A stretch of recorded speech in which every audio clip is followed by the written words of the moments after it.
Welcome to the Deep Dive, where we crack open the source material and build you an intellectual shortcut to understanding the minds that shaped our modern world. And today, we're doing something, well, something pretty rare. Yeah, we are. We're bypassing the finished books, the polished essays, and we're going straight into the laboratory of thought. Exactly. We're going to be tracking the real-time philosophical development of a really influential 20th century figure. And the source stack for this is, as you said, it's uniquely intimate. It is. It's composed entirely of decades of her private notes, composition journals, work scenarios, philosophical outlines. All the stuff that was never meant for publication. Right. This is from the author who created the Fountainhead and Atlas Shrugged. So we're not analyzing a finished philosophy here. We are, in a very real sense, watching it being forged. I just find this kind of source material incredible. I mean, you get to see the struggle, you see the premises being sketched out, argued with, and then refined. Long before she landed on her definitive, integrated conclusions. It lets us track the evolution of her thinking from, this initial impulse to write romantic adventure stories, all the way to constructing a complete political and ethical system. And our mission today is to chart that exact intellectual journey. We'll be tracking, I think, 3 fundamental ideas as they solidify over those decades. Okay, what are they? First, the definitive definition of the heroic man. What does that actually mean? Second, the true, and I mean radical meaning of egoism versus selflessness. Which is a huge theme for her. It's central. And finally, the deadly consequences of what she called ethical collectivism, which she eventually condensed into this really powerful phrase, secondhand living. Okay, let's unpack this. Let's start at the very beginning, watching those foundational rocks being laid down. We've got material here from her composition notebooks, and these go all the way back to 1927. Yeah, 1927. Even then, I mean, before any major success, this bedrock idea is already shining through. The emphasis is entirely on heroic achievement, on action, and maybe most importantly, on individual will. The intensity is it's striking. She writes, and this is a direct quote, "Life is achievement. Give yourself an aim, something you want to do, then go after it, breaking through everything with nothing in mind but your aim, all will, all concentration, and get it." Wow. That isn't just, ambition. No. That's an uncompromising demand for a focused, singular purpose. It's the DNA of all her later protagonists, but you see it here in this rough frame of adventure stories, specifically stories about railroad men. Right, these early scenarios that illustrate this heroic ideal. For instance, there's one called the Switchman's story. Shockley. Right, Shockley. And his entire arc is about his regeneration through work, succeeding, achieving self-worth. It does involve a sacrifice, but the notes are very, very specific about this. What's the distinction? It's a sacrifice to save a friend. Which is a crucial distinction, even this early. It's a chosen value. It's a deliberate trade with someone he values, a known beneficiary. It is not a duty he owes to some abstract collective. So the value is personal and it's earned. Precisely. And then there's another one, the Wiper story, how McGrath got an engine. I love that one. The whole narrative there, it centers on this obscure guy. Right. And he proves his unique, undeniable worth by doing something highly difficult, dangerous. Something that literally no one else could do. Exactly. And because he did it, he gets his desired, earned reward. The value is tied directly to his unique competency, to the difficulty of the task, and the objective earned result. It's a celebration of exceptionalism. And this whole impulse, it culminates very early on in a fragment she called the skyscraper story, which is, it's an immediate, obvious precursor to the story of Howard Rourke in the Fountainhead. And the builder's name is Howard Kane. Howard Kane. The scenario is just. It's high-stakes drama. A fire breaks out on the skyscraper he's building, and the construction workers are, as the notes say, panic-stricken and want to run. And this is where we see that concept of rational leadership being tested by pure panic. So what does he do? Well, this is the absolute definition of the creator's will against the fear of the mob. Howard Kane, the builder, instantly seizes his revolver. His revolver. His revolver. He orders the workers to stay and save the building by continuing their work, and he threatens to shoot the first man who attempts to flee. Wow. The notes are completely uncompromising. Howard's will alone ruling the terrified, trembling mob of workers. Okay, I have to pause there. Because to an outsider, to anyone just hearing that, that sounds utterly tyrannical. Yeah. How is that action enforcing obedience through the threat of death? How is that framed in her notes as an act of heroism, or, as she puts it, necessary intensity? It's a great question because it's key to her whole framework. In her emerging view, the mob's fear, their panic, is the abandonment of reason. It's a denial of reality. The mob's impulse is destructive. They will destroy the achievement, the building, and very likely themselves by panicking. So Kane's threat isn't to create the building, it's to save the achievement when others are acting irrationally. He's enforcing reality. He is enforcing the objective reality that the building can be saved if they just continue to work. The note suggests the heroic individual is defined by that total focus on the objective aim and demanding that others follow his judgment when they are too terrified or incompetent to perform the rational action that's necessary for survival. So the revolver. Yeah. It's less about control for its own sake and more about protecting the value, the building, this tangible, beautiful structure, from the irrationality of the collective. That's it. That provides a fascinating and, frankly, provocative foundation for her later political views. And that conflict is established immediately. The notes record the inevitable conclusion. When Kane leaves, one of the workers, a man named Riggins, shoots him. The conflict between the uncompromising creator and the resentful collective, the mob's revenge against the man who forced them to be rational, that is the central dynamic, and it's present right from those very first creative fragments. That sets the stage perfectly for the next crucial phase, where she shifts her focus from just exalting the creator to systematically identifying, anatomizing, and tearing down the forces that oppose him. Exactly. We see that transition so clearly in the notes for an aborted project she called The Little Street. Aborted? Why? Well, this was a moment of intellectual reckoning for her as a writer. She realized she couldn't just write beautiful stories about heroes. She had to defend the very possibility of heroism itself. And what was that specific realization she had about the function of her art? She determines that the philosophical purpose of her fiction is fundamentally, and I'm quoting, not to denounce that which one despises, but to exalt that which one admires. Ah, so a positive, not a negative purpose. Exactly, and The Little Street was failing because it was too much of the former. It was too bitter.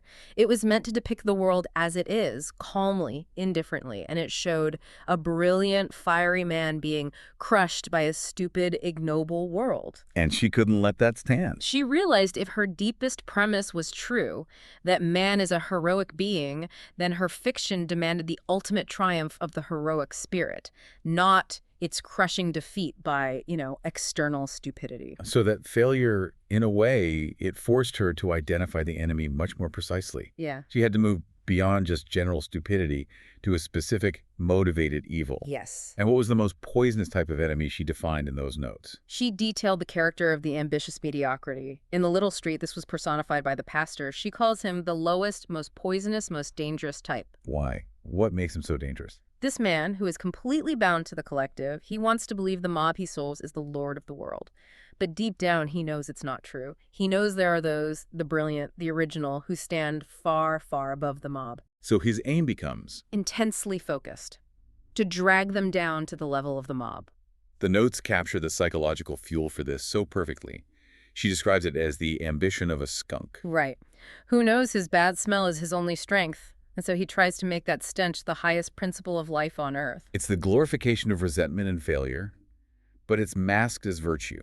And this idea extends immediately to her concept of the human herds. She defines these associations, women's clubs, civic groups, as having a single, usually unconscious goal. To ruin individuality. To ruin individuality. Right. To substitute we for I everywhere they possibly can. They represent what she calls the tyranny of number. And she explicitly connects this psychological tyranny to a political system. She even calls it communism already established unofficially. That's the core insight for her.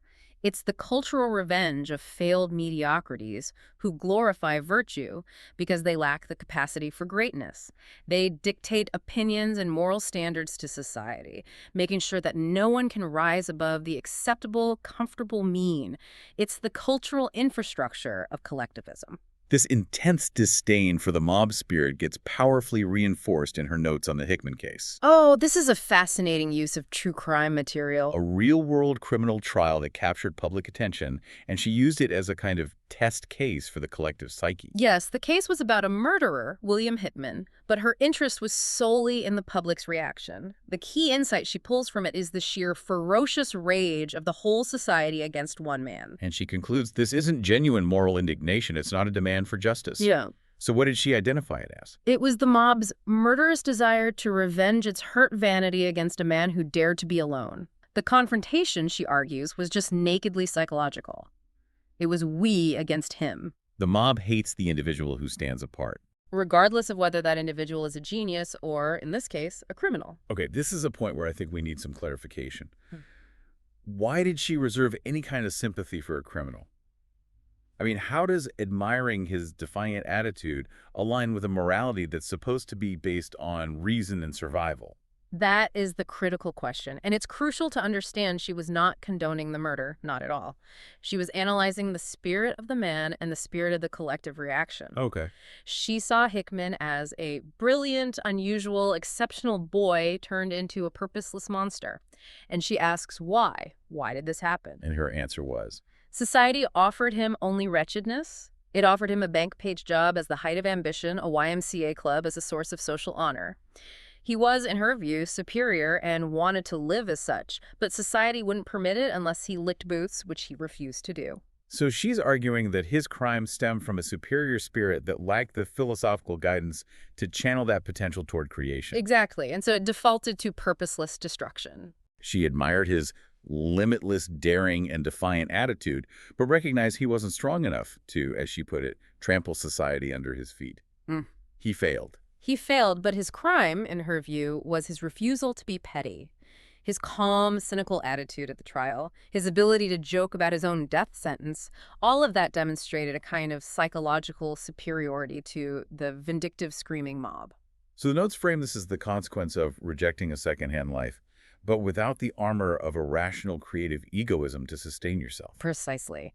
That distinction between the destructive action and the defiant spirit is so critical for understanding her evolution. It forces her in the mid-1930s to transition from just writing character sketches to laying out an explicit philosophical groundwork to defining morality itself. And this transition around 1934, it's heralded by this powerful critique of the non-rational foundation of traditional ethics. Yes. She connects thought, survival, and morality by first attacking what she sees as the primary enemy of thought: faith. She declares, faith is the worst curse of mankind. It is the exact antithesis and enemy of thought.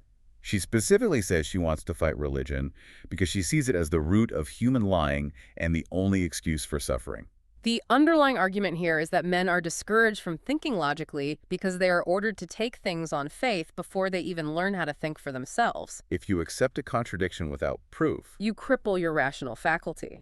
And for her, that faculty is man's primary tool for survival, period. And this leads her directly to defining the need for morality for a rational being. If the higher values, ethics, philosophy, aesthetics, if they're not derived from a duty to God or a duty to others, where do they come from? They come from within. They're derived from man's own nature and his need to survive. And this is the moment she turns traditional ethics completely upside down. She concludes that ethics is a right, a privilege, and a necessity. It is not a duty imposed from the outside. Okay, let's break that down, because the conclusion she draws from that is radical. A man has a code of ethics primarily for his own sake, not for anyone else's. Right. Think about it. If the purpose of morality is to provide guidance for sustaining your own life, then the beneficiary of those ethics has to be the individual whose life is being sustained. It's the only way a moral code can be objective. And beneficial, yes. Therefore, the ethical man is essentially an egoist. Yes, and the definitive corollary is drawn immediately. A selfless man cannot be ethical. Because a person who is truly selfless has no self-interest, no personal values to guide his choices. He has no objective standard to measure his own success or failure because his success or failure would always be defined by others. He's empty, awaiting direction. He is a vessel. And this premise that only the self-interested man properly understood can be moral, that becomes the iron spine of all her subsequent creative work. Which brings us directly to the preparation for her first major success, the Fountainhead. The journals reveal this project had a very, very explicit mission. Oh, absolutely. It was intended as an illustrated message to the 20th century without benefit of Marxism. This was not just a story, it was an ideological argument wrapped in fiction. The novel's specific purpose was to identify the cause of mankind's tragedy, which she labels ethical collectivism, and then show how that manifests in actual reality. And that manifestation is living for others, which she crystallized into that term we mentioned earlier, secondhand living. She aimed to provide the ideology she felt capitalistic democracy fundamentally lacked. A moral defense of self-interest. A moral defense of self-interest and of the individual creator. She uses the world of the arts, particularly movies, as this perfect analogy for how secondhand living destroys quality. Why did she argue movies had failed to reach the artistic heights of, say, literature or music? Because they live for others. Simple as that. She observed that movies chase the box office, focusing on mob approval, on predictable formulas, instead of adhering to the artistic vision of the creator. But they don't live at all. They do not live at all, not as an achievement and an end in themselves. The film becomes a means to an end making money, getting approval, rather than being the end itself, a primary creative value. That is the essence of secondhand living applied to art. This philosophical clarity then allowed her to define her central characters as these perfect living antitheses. They embody these two opposing moral codes. On one side, you have Howard Rourke. Rourke is the noble soul. He's the man who lives for himself, properly understood. The notes describe him as the self-sufficient, self-confident man, the end of ends, the reason unto himself, the joy of living personified. She also notes he was born with a consciousness of his own superiority. Yes, and the utter worthlessness of the world that sought to suppress him. And his selfishness, which is so often a source of confusion for critics, she defines it as being as natural to him as breathing. It's an axiom he never questions. Right. He is in constant conflict with the world, but he maintains complete internal peace because his only standard of judgment is his own rational mind. And then you contrast that with Peter Keating. Rourke's exact opposite, defined in the notes as the utterly selfless man. His spirit is an empty space. An empty space others must fill with their praise, their admiration, their guidance. Keating's consuming ambition is fame. Right. Achieving triumph solely in other people's eyes. And the notes just show his life as this devastating picture of a second-hander who sacrifices everything, his talent, his personal values, his integrity, for a victory that ultimately gives him no satisfaction at all. His means become his end. His means pleasing others, gaining approval, they become his end, and they completely replace his actual self. The notes summarize him perfectly. He demonstrates that a selfless man cannot be ethical because he has no self and therefore cannot have any ethics of his own. He's just a mechanism for external approval. That's all. So if Keating is the empty shell, the true philosophical villain of the Fountainhead has to be Ellsworth M. Toohey. Oh, yes. He's the architect of destruction. He takes that premise of selflessness and he turns it into a weapon. Toohey is identified as the genius of modern democracy in its worst meaning, the second-hand man par excellence. He poses as a humanitarian because his eternal preoccupation with humanity gives him the social standing and prestige he lacks as an individual creator. He's a power seeker. A power seeker who has to destroy value to feel valuable himself. And he starts as a college professor of aesthetics, but his consuming desire is totalitarian. He wants to mold the lives and destinies of all men. So what's his method? How does he achieve this? His method is insidious. It's the theory of the triumphant totalitarian mass. He wants to destroy achievement from within by enshrining mediocrity. And the notes provide these wonderful, sharp examples of this corruption in the arts. They're great. He promotes phony modernists like Lois Cook, who writes words on words but has no meaning. Or he champions the absurd pork-chop-fur-lined teacup school of painting. These examples are so important because they show exactly how Toohey works. He substitutes standards of value. If the goal is just originality for its own sake, rather than achievement based on objective standards, then any incompetence can be labeled art. Precisely. Toohey fights the best by destroying the concept of the best.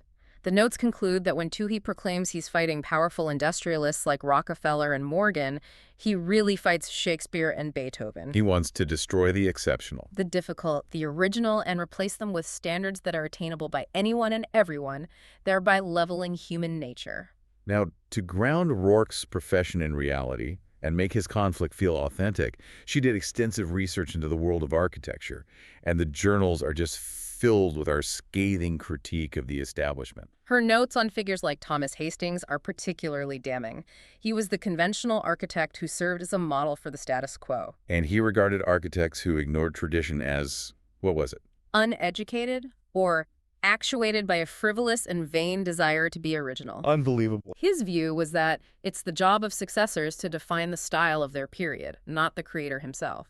It is the very definition of intellectual stasis and the worship of tradition over thought. And you see the absurdity of this secondhand approach in all the architectural details she obsessively collected. Oh, yeah.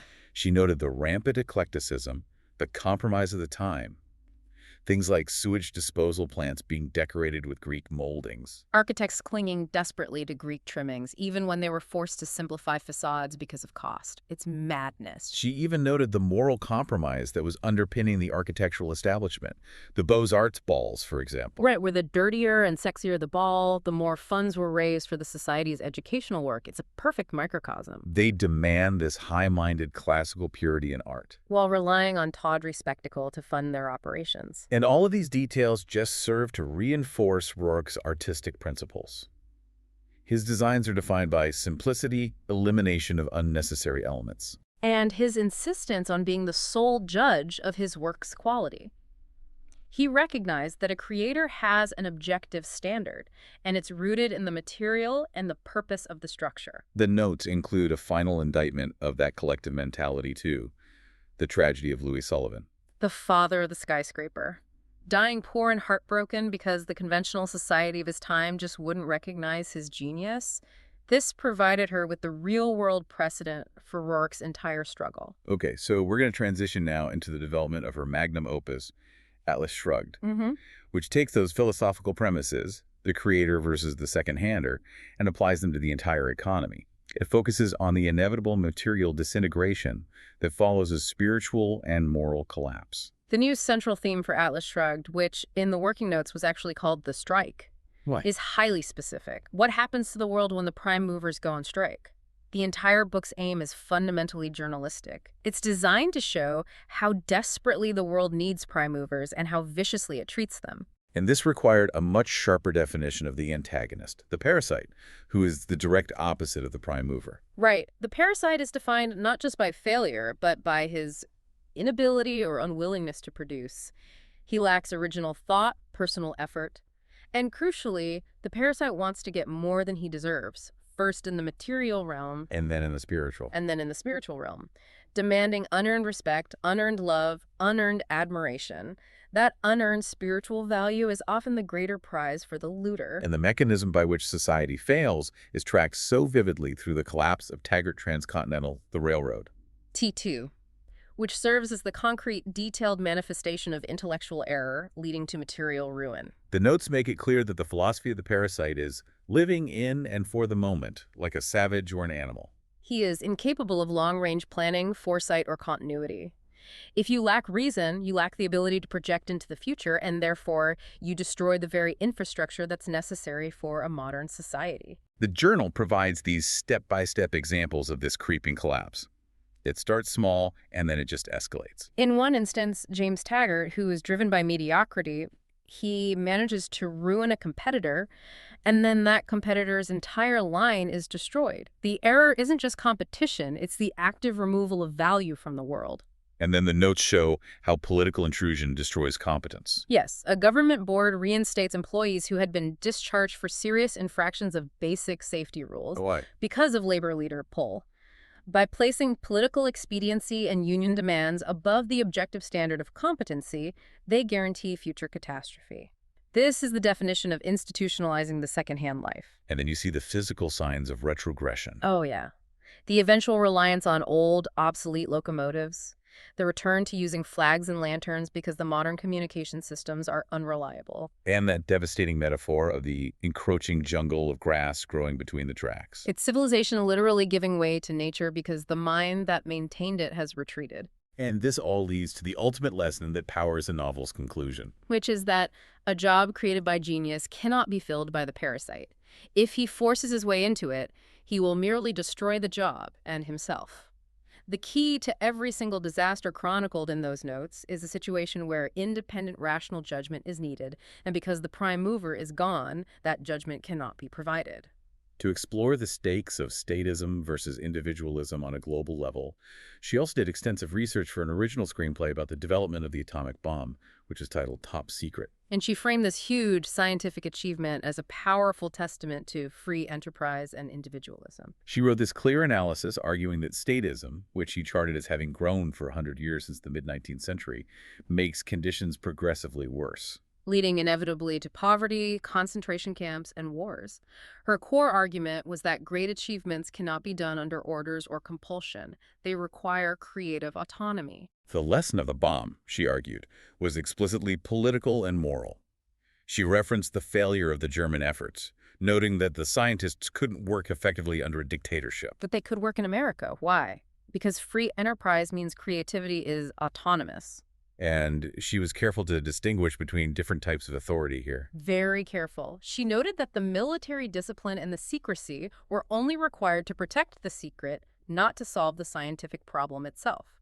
The credit for the innovation belongs entirely to the individual man who made the new step, operating under a system that respected his freedom to think. This political critique then carried over directly to the domestic front, which is evidenced by her notes and her testimony from 1947 before the House Un-American Activities Committee, HUAC. Right, focusing on communist propaganda in Hollywood. Her primary focus here was on intellectual responsibility.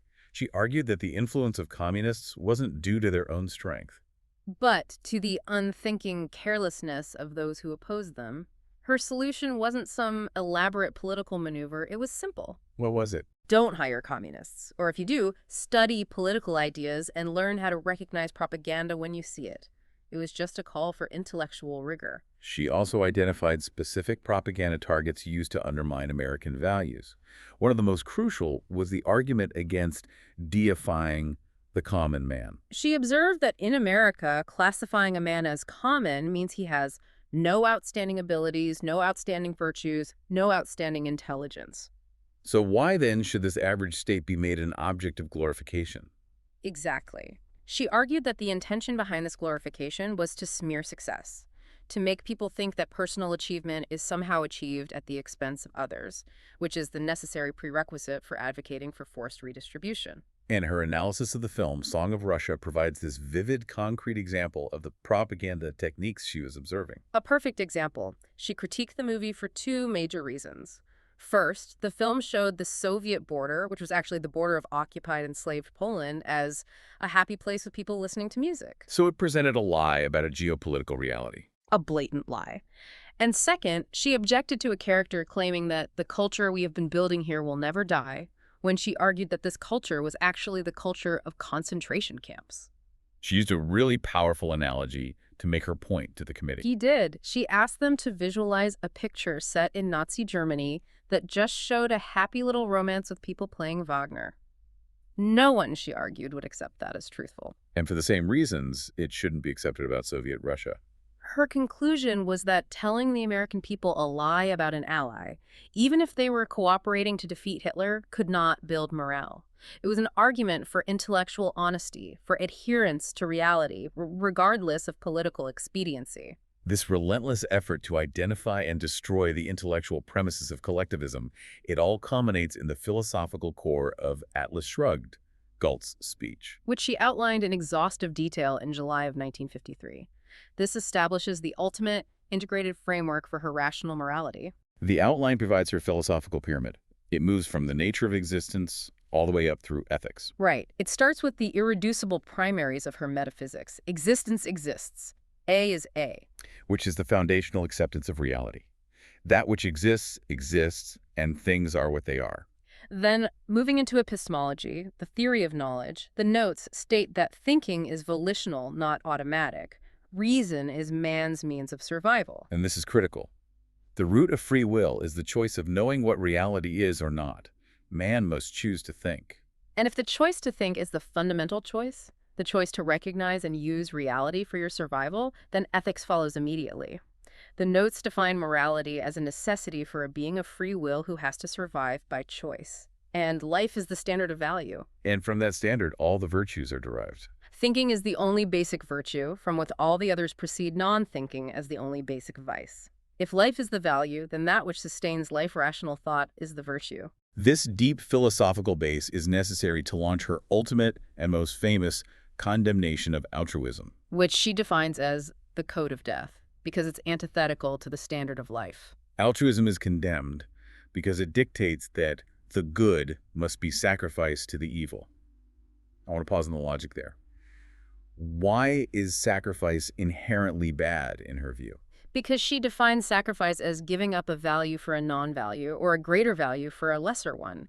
So if you have an ethical code where the purpose is to live, then demanding that the rational, productive man sacrifice his time, his wealth, or his mind to the irrational or the non-productive Is literally demanding the destruction of the good. Yes. It's a sacrificing value for the sake of non-value, which is inherently destructive to the standard of life. Furthermore, she critiques the traditional religious connection between virtue and suffering. If life is the standard, how does suffering fit in? She states it very plainly. Pain is a destruction, the sign of the evil, the wrong, the improper, the contradictory. Pain is the alarm signaling that something is threatening your survival. So to connect virtue to self-sacrifice and suffering.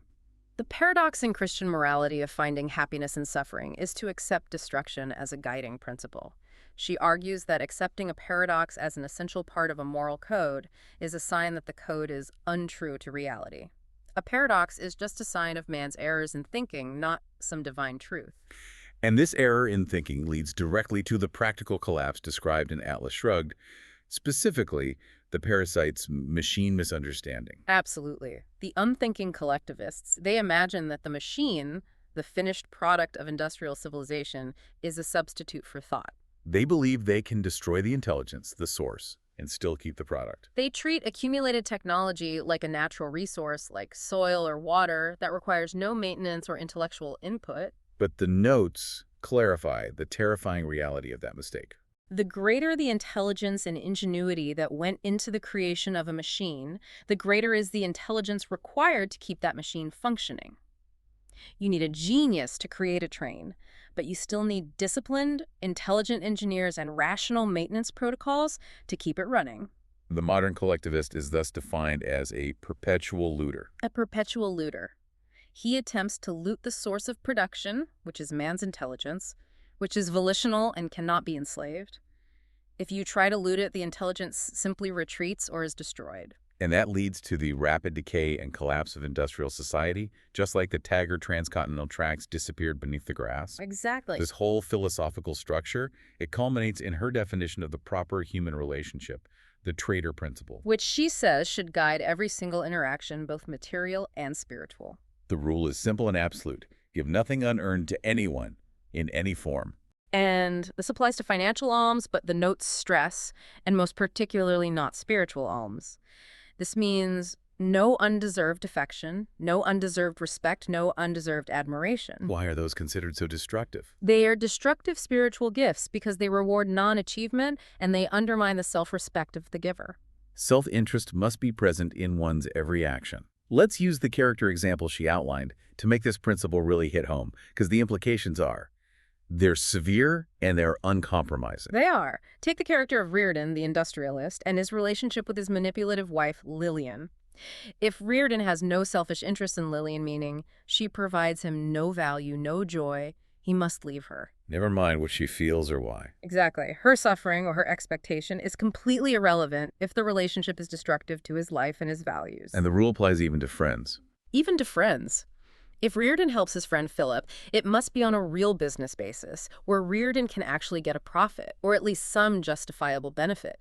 The act of helping solely for Philip's sake with no self-interest is defined in the notes as the crime of selflessness. Wow. And that is the complete outline of the traitor principle.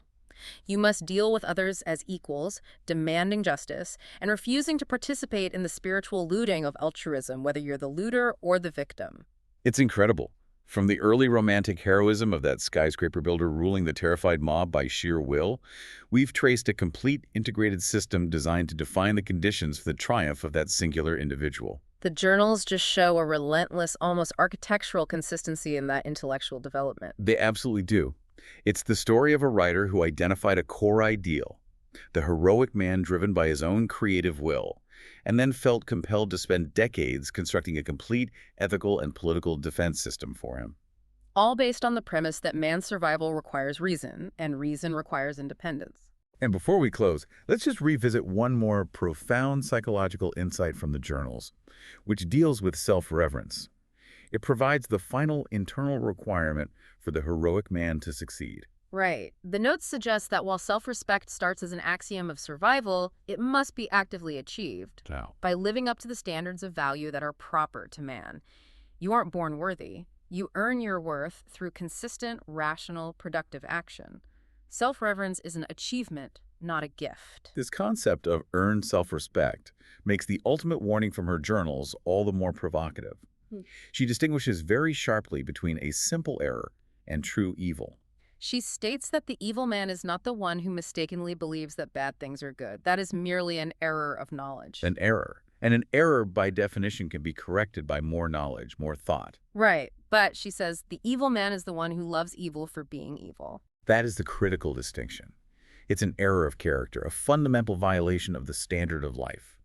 This is what she saw in the ambitious mediocrity, the love of destruction, the envy of value itself. And that is our final provocation for you, the learner, something for you to mull over that builds on this source material.